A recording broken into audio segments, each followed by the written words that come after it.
Marc Caputo is a national political reporter with The Messenger, and he's based in Florida. And that's why we're talking today. Although, actually, Mark, the reason I decided to have you on is you're the only national political reporter I know besides me with as much gray hair as you have. And so I'm tired of feeling like I'm old and decrepit and left out of whatever the young kids have going on. So I'm like, I'll call Mark, and that'll make everything okay. We need a support group, I think is the Yeah. important thing. I don't want to get canceled because I'm follically challenged. Listen, all kidding aside, you've been covering the state of Florida, Republicans and Democrats in Florida, as well as nationally. But you've been a sort of Florida guru for me Yeah. for many years. Every month or so, you publish something. And we'll get to your new gig in a minute, but every month or so you'll publish something, and I'll just have an extremely bad day because it's a story I didn't get, you got. I mean it as a compliment, but I wanted to talk to you about a state that a lot of people are focused on, but in particular, your state's governor, Ron DeSantis, the top Republican for the Republican presidential nomination, other than Donald Trump, if he runs. And I wanted to open up by just kind of asking you if you've noticed an evolution in how Ron DeSantis conducts himself politically and governs in Florida from when he first took office in the governor's mansion until now, or has it been a pretty consistent thing? And it's only that the rest of us have only in the past couple of years taken notice. There was a real change with Ron DeSantis, not because he was really preparing to run for president, but because of COVID.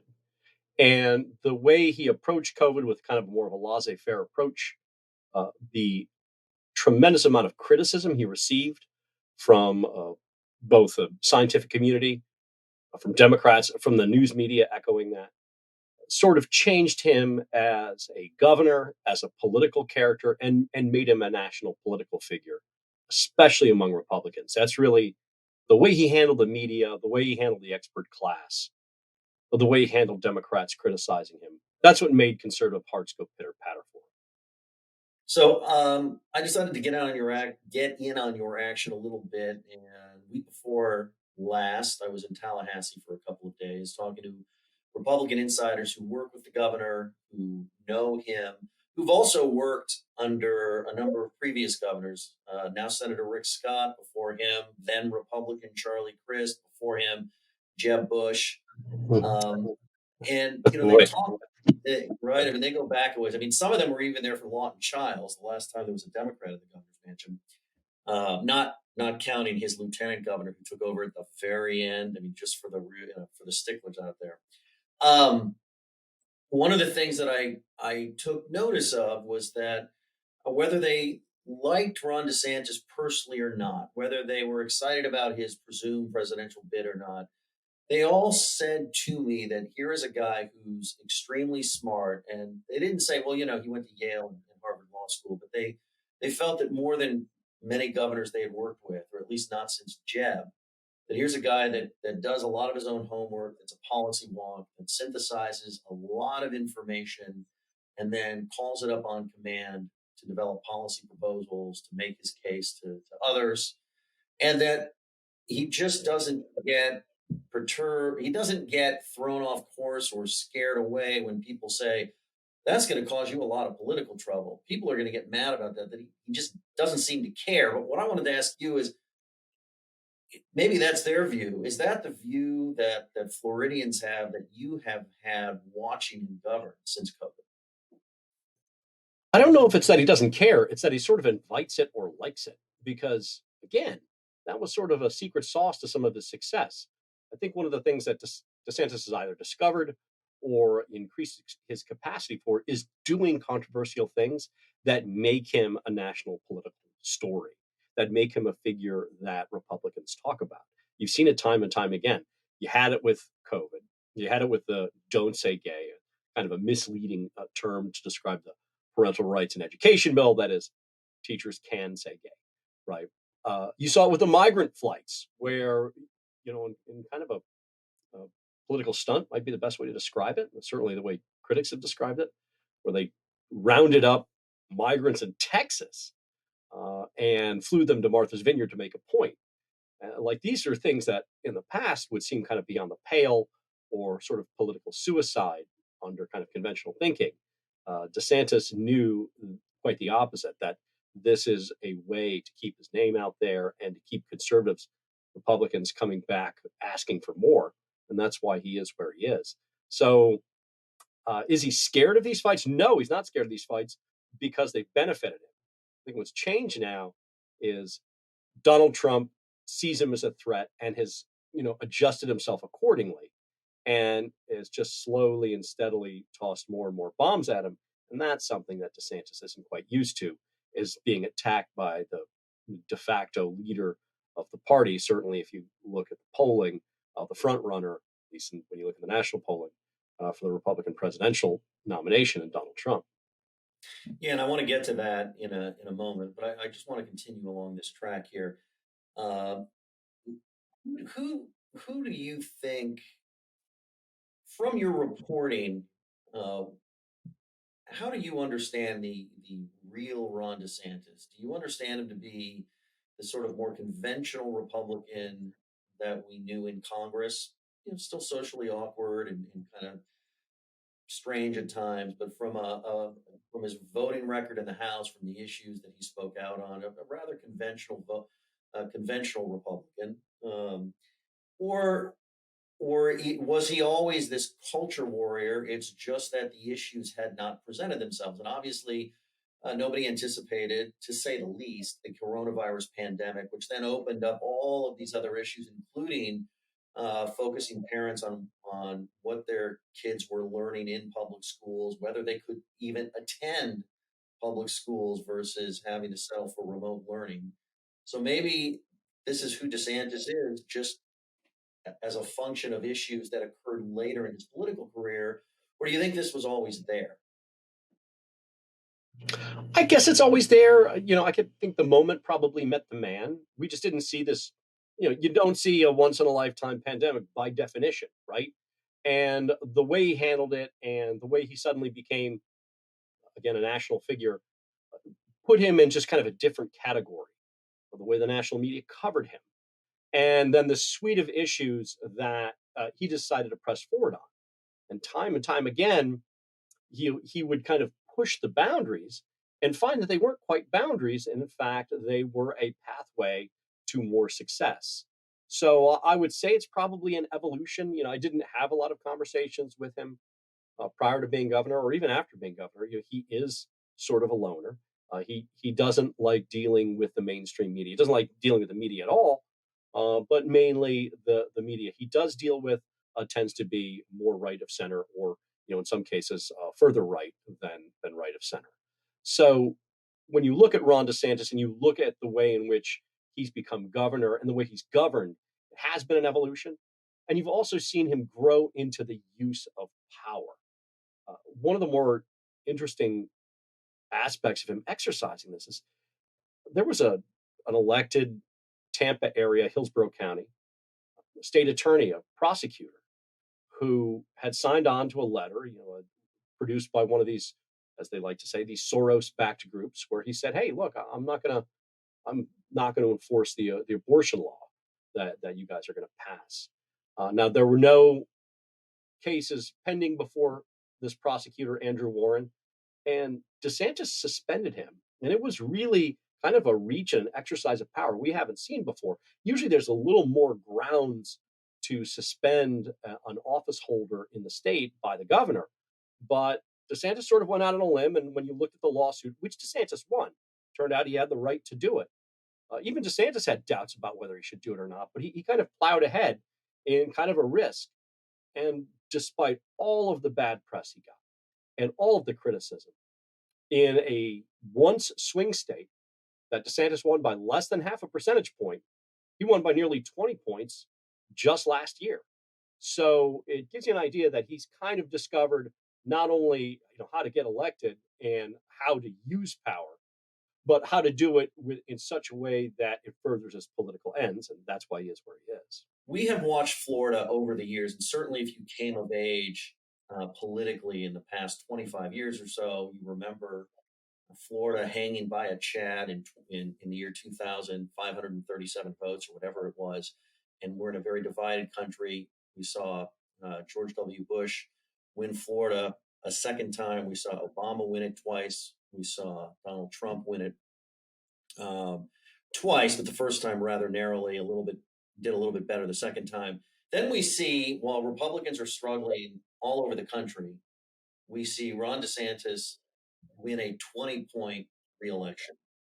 And I think a lot of us are trying to figure out, is this because now Democrat Charlie Crist was such an incumbent retread that he could not inspire any support? Was it because all of the in-migration from out of state by people who wanted the cultural lifestyle of Florida in the middle of COVID when so many other states were locked down and you couldn't go outside or you couldn't go to restaurants, or you couldn't operate your business? So they all moved there and that changed the electorate. Or was it because Ron DeSantis knew how to appeal to all of these different groups, many who at least sometimes vote for Democrats, and just turn the state red for one election? What are we dealing with here? There has been just a long and steady grind of Republicans taking over the state. It's still Florida. It's still a place for retirees. And in the past, the retirees who came here were more, or there was a higher proportion of them who were, FDR Democrats. Now we're getting, Reagan Republicans in far higher proportions. And the state is just changing demographically. And now this is kind of received wisdom. I'd love to see a study on this, just FYI. So, I do reserve the right to be disproven by data. But the general belief here is that Florida's acting like a magnet and has for years, attracting more and more people who are just kind of conservative voters by nature. I mean, who comes to Florida? By and large, it's still known as a retiree state. One of the attractive things, we don't have an income tax, we don't have a stocks and bonds tax. So you don't want to pay tax, you got the money to move, and you're older. Well, you're going to score out as a Republican super voter. So we're just kind of naturally bringing them in. And Trump kind of really kind of kickstarted the state. Like, people did not think he was going to win in 2016. And he also won in 2020 in Florida. And prior to that, the idea was, look, in a general election, in a presidential election of Florida, this is kind of Democrat state demographically. But in those midterms, when Democrats, with their base, had a tendency to stay home more disproportionately, well, it would swing right. So it would swing left and right. Well, that stopped happening with the election of Donald Trump in 2016. Now, in 2018, there was a midterm. It was Trump's midterm. He's vastly unpopular, but Republicans still won. There was a blue wave in other places, and it wasn't in Florida. Yeah, let me ask you about that. Let me interrupt you there, just because it's the question I wanted to get to. So I'm going to take a chance here and interrupt you. We look at 2018, which was a Democratic year, but Republicans win. But Ron DeSantis wins with 32,000 votes out of 8 million cast. Rick Scott wins the Senate race, ousts a Democratic incumbent, but by an even smaller margin, right? Like super razor thin. Less than a quarter percentage point for him. And it was less than half a percentage point for DeSantis. I mean, they were razor thin margins. Correct. And notwithstanding Trump's 3-point victory in 2020, which by Florida standards is pretty significant, if we just look from 18 to 22, we go from razor thin margins to 20-point margins, and like a sweep. I mean, it doesn't even operate like with a hint of swing state performance. But Mark, we've covered lots of midterm elections where the out party wins it all, but they win it the thing is, they win all the races by like a hair. Well, DeSantis doesn't win by a hair; he wins by a whole head of hair. So what the heck happened? Was it the in-migration supercharged with all of these people that are, like you say, Republican super voters, or did something else change? I think it's that. Democrats stopped doing the spade work of trying to win Florida after 2020, when Bloomberg might have plugged in as much as $100 million to defeat Trump, and Trump still won. The Biden crew had said, you know what, let's stop focusing on Florida so much. Let's look a little more at Texas, actually, and let's focus more on North Carolina. So by the time 2022 comes along, there's no national money coming into the state. The Florida Democratic Party's chair and chairwoman prior to that. They really didn't do the kind of heavy lifting that needed to be done. The party building, there wasn't a lot of leadership. There wasn't a lot of voter registration, which was a key to Barack Obama's wins in Florida in 2008 and 2012.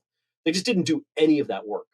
And Republicans did a load of it. And DeSantis was just in a kind of perfect wave.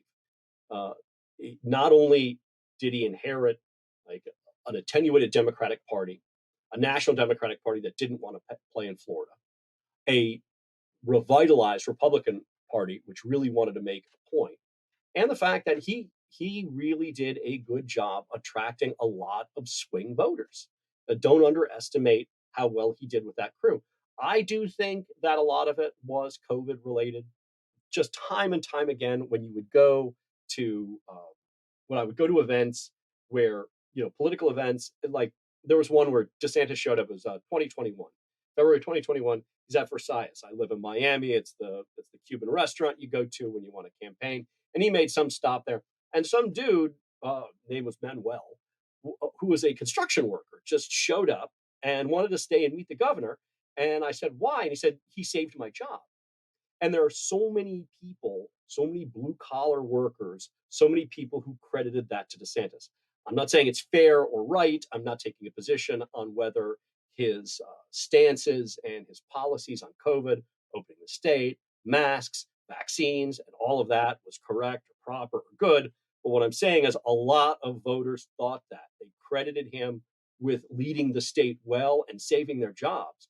And the old phrase, you never get a second chance to make a first impression. First impressions stick. And DeSantis really made one when he did that. And that, I think, was part of the secret sauce of this just massive win. And he just had a load of money.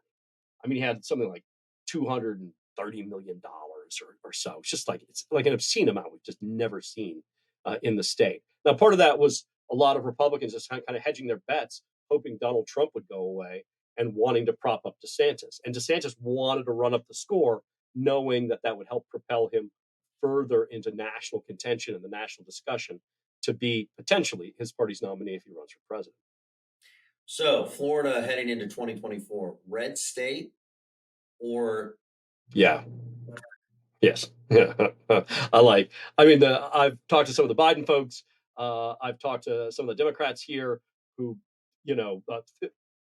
what's the right word? Symbolically or kind of metaphorically say they can't get their calls returned. I mean, they can, but they're just, they know they're an afterthought. You're going to see Arizona, Georgia, North Carolina, and to a degree Texas. I think Texas and Florida are going to kind of fall in a similar basket as far as like national investment. But if you don't plug national money here, and if the party, the Democratic Party, doesn't really have a come to Jesus moment, kind of reorganizing, I just don't see it. One Democrat I was talking to today, actually, I should probably scroll through my phone to find the text messages, is he was saying, it's a top Democrat in the state, that that basically the state's essentially unwinnable. And it's a group text message. Another had said, well, it is winnable if they do the work. And then one person said, well, we're not doing the work. So that's the situation they're in. So fascinating. Just as an aside, I remember a couple of years ago talking to a Republican in Georgia who was telling me that for years he was jealous of other states like Ohio and Florida and named a few others that are swing states and competitive states. And look at all the action they get and all the money that's spent and all the drama that Republicans in those states get to be a part of. Then he said, man, I wish I could go back to those days. The halcyon days of being a guaranteed red or blue state, right? Correct. All right. So listen, what Ron DeSantis has done in Florida has been pretty remarkable, I think, from a political perspective, and the way, as you mentioned, the way he has come into his own in the way he exercises power. People may disagree with how he exercises power. He may get a lot of stuff done that people think is not any good, that shouldn't get done, but he gets a lot of stuff done, and he does exercise the executive office pretty aggressively. But you can't do anything if you don't win an election. So let's talk about his ability to handle Donald Trump. If, as we all think, and let me know if you have any doubts about this based on your reporting, he gets into this presidential race and then is finally a candidate where I would guess he's going to do candidate things a lot more often than he does now, which is not very often. Yeah, I've always the line I've used with Donald Trump is that he's a self-immolating arsonist made out of asbestos who hugs you as he lights himself on fire. You burn and he doesn't. So, you know, good luck with that. Like that's not easy. The other thing is like Donald Trump is a cultural figure. He's not a politician. And his DNA is replicated in the cellular structure of the Republican Party.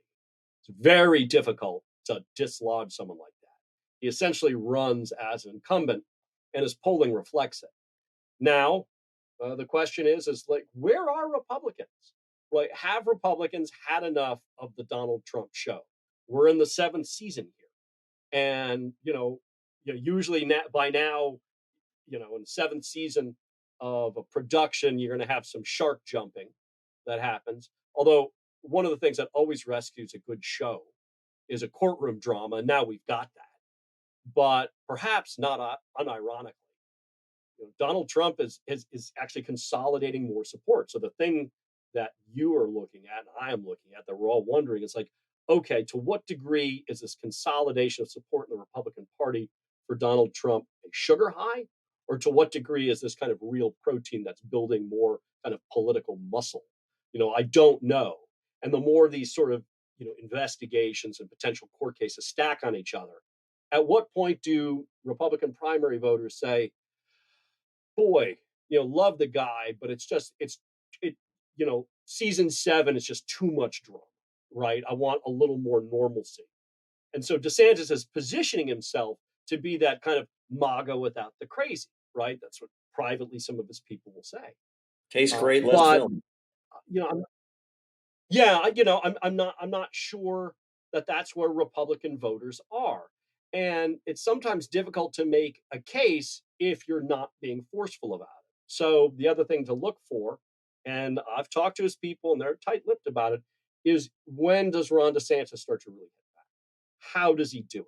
How does he fare on a debate stage with Donald Trump? And let's face it, I mean, Donald Trump, and I say this as a short man, okay? Donald Trump is taller.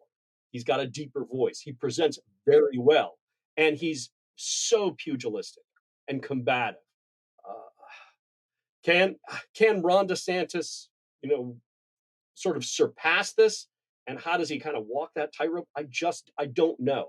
I'm not forecasting he's going to lose. I'm not forecasting that he's going to win.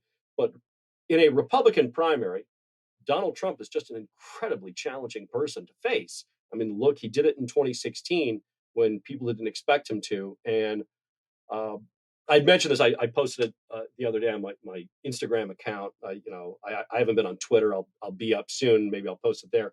I was in Key West, southernmost part of the United States, right? 2 Sundays ago. It's Sunday morning, 7 o'clock in the morning. We're going to leave for Miami. And I hear as I'm filling up the Truman and White Chevron in Key West, Florida, this voice and the mutilating children. I'm like, what? It's like a Donald Trump speech. I'm like, are they playing Donald Trump from the speakers of the pump? No, it's some dude drinking coffee, sitting with his bike and his dog, playing Donald Trump speeches. So I go up to him and I ask him, like, what's going on? He's like, I'm not a Donald Trump supporter. I'm a Donald Trump lover. Like you don't really see that with other candidates. Now, understand, I'm only talking about the primary. I'm not talking about the general election, right? So those are the complications that Ron DeSantis is just going to face, and how he pulls this off is going to be one of the more intriguing things we've seen in politics. Almost akin to if Ron DeSantis beats Donald Trump in a primary, in a Republican primary, it'll almost be as great a feat or as difficult a feat as Donald Trump in 2016, besting all of those other people unexpectedly, because it is a tough climb. Well, it'll also surprise, I guess, the media as much as that did, if that were to happen. Let's ask the question this way. I think, especially, for you and I and people in our profession, we really want to talk to voters and look at data, and then we can tell everybody what's happening. And there's just a lot we don't have yet because Ron DeSantis isn't a candidate yet. And right now we've got this indictment out of New York that is just a different sort of a scene than we're used to with a political campaign. But let's look at it this way, right? I mean, it's just like bizarre. Talk about jumping the shark. to just extend your analogy, what do they do when the show has run its course with a normal storyline? Then they put where this comes from. They put Fonzie in a leather jacket on a surfboard, jumping a shark, literally, which is where the term comes from, or something like that. And it's like, why did you do that? Because they had run out of storylines with Fonzie in the diner snapping his fingers and starting the jukebox, and they just couldn't do it anymore. And either people tune in or they say, "Oh my God, this is just not the show that we liked, and we're out. You clearly don't are not very creative." But let's ask the question this way: who knows if Ron DeSantis can beat Trump? Because it's going to depend a lot on Republican voters and how they feel about Trump. And as you mentioned, how these investigations, which could come one after the other between the Georgia case and the federal special counsel case, how that impacts things. I think the question to ask, and what I tried to get to when I was talking to Republican insiders in Tallahassee, is does he have the chops as a politician to appeal to voters, number one, in a way that they are going to find receptive? And by that, I mean, for a guy that likes to enter through the back, give his remarks, and exit immediately back out the back without shaking hands or working the room. For a guy that hates small talk and chit chat, is he going to spend time in Iowa, New Hampshire, and South Carolina, not just doing the Q&A for an hour at a town hall, but sticking around for 90 minutes afterwards, taking selfies, shaking hands, and listening to everybody's personal story, which is like, this is what you do if you're not Donald Trump and you need to be successful. That's how people become endeared to you. Second of all, and I'm just curious to get your view on this, he's proven capable of fighting pretty effectively with Democrats and the media, at least in a way that Republicans respond to. Do you think he has it within him to go after Donald Trump in his own way, but in a way that can tell primary voters, at the very least, he's willing to fight? Trump is the front runner. He wants to be the front runner in his place. He's willing to fight him for it. Maybe they don't vote for him in the end, but at least he's not afraid, and he doesn't spend his time attacking everybody else, hoping somehow Trump just disappears on his own. Yeah, I don't think Ron DeSantis would be here if he wasn't interested in taking a few shots of his own. Like, he knows what he's up against. So I think the answer to that is yes. Now the question is, will it be effective? Hell if I know, right? I don't think any of us knows. The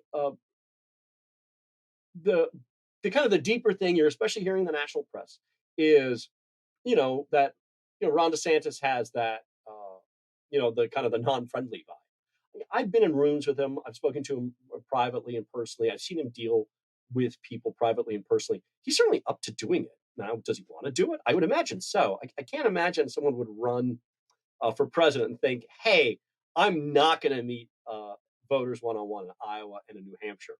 The reality is to your point earlier about how well studied he is, he is he's kind of a full politician. He knows how to relate to people. I mean, you don't win by 20 points. Yes, Florida's a TV state, unless you got some chops. And I think some of this chatter is probably going to be to DeSantis's credit, because the expectations for him are now so low. Like, everyone expects him to show up in a room and spit in everyone's face and then just like leave and, I don't know, throw food on the carpet, right? I just don't think that's going to happen. Now, I don't want to predict what they're going to do in Iowa. I don't want to predict what they're going to do in New Hampshire and these other states. But I think some of this, Ron DeSantis is like this hostile, vicious person who doesn't get along with people. I don't think that's necessarily accurate. It is correct that DeSantis's very pugilistic style and his interest in getting in fights and winning them and exercising power has certainly left a lot of people, especially in Tallahassee, with a deep fear of the guy, right? Especially lawmakers. I mean, one of the things he did, was it last year? I think it was last year. He had like the president of the Senate and the House Speaker, the Florida Senate president, Florida House Speaker behind him as he signed the budget. And he has line item veto authority in Florida. And he just like vetoed most of their projects. Like, he was like a total, strongman move, right? And that's just an example of like how DeSantis kind of governs politically.